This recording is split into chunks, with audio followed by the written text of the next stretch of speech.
The first thing we're talking about here, when we talk about explorative dialogue, the art of talking to kids, is we want kids to feel safe. Safe, safe, safe when we talk to them. Meaning, we have the ability to deal with their anger, with their insecurity, with their failure, with their struggles. Because if we can't deal, we should probably take a step back and breathe, or take 2 steps back and get support in dealing. Learning how to process our emotional experience. Because we can think about feelings, or we can feel feelings. And feeling feelings causes us to actually metabolize the undigested and unintegrated emotional experiences we've had for a whole entire life. So it's a very big shift, learning how to actually be embodied with uneasiness. And once we can do that, we realize when we breathe into that place in our body we carry feelings, we actually feel more grounded, even though the feeling might be terrible, right? And this is the essence of, I think, a lot of emotional healing, is integrating the emotional experience, learning how to do that. So the safety piece is huge. So who's a kid going to talk to about their shame, embarrassment, and et cetera? Well, it's someone who's not going to shame them. It's someone who's not going to judge them. And so if you judge, I want you to know you're judging. It means you're human. It means you're at a place in your journey as a parent where you are conditioned to judge that. You want to know what your conditioning is? Notice how you react.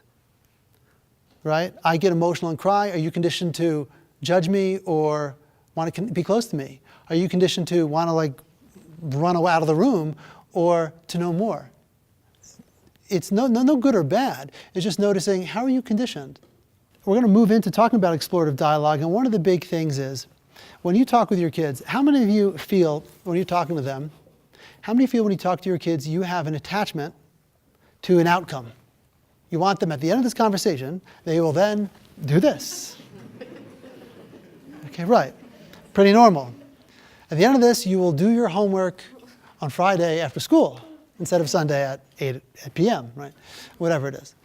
And so your attachment to that outcome, your value, is so deeply ingrained in your body. It is so deeply ingrained, you don't have to hold it right here when you talk to your kid, because they're going to see you holding that and be like, it's not safe. It's a trap. Don't have the conversation. Because at the end, they're going on to be like them. Right? You're going to trip their internal subconscious hypocrisy wire. What you're saying is not what's happening. You want this to be a certain way, right? So I want to invite you to do something that might sound scary and hard, is to let go of your attachment to the outcome when you're talking to your kids. Trust, and I've had 2 people say the same thing, it's by grace that you actually get to the outcome that you want. I like that. It's by grace. In reality, well, it's because you're so hardwired to that's what's important. So at the end, you'll get there.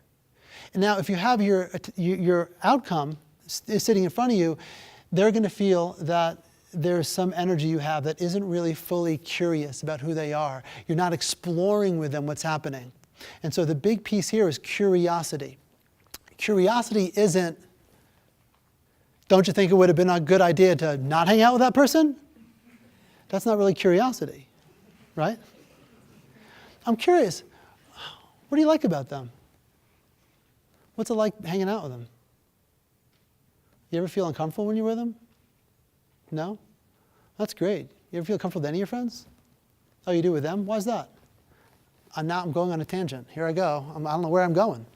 This is building connection. Totally outcome, it's gone. It's like lost at sea. I'm going to find it eventually through magnetism. And now we're just having dialogue to create connection. Because all of a sudden I had a kid in the other day who got in trouble with the police because he got caught with a bag of weed in school. And so his mother's there and we're talking, and immediately we start talking, and the conversation became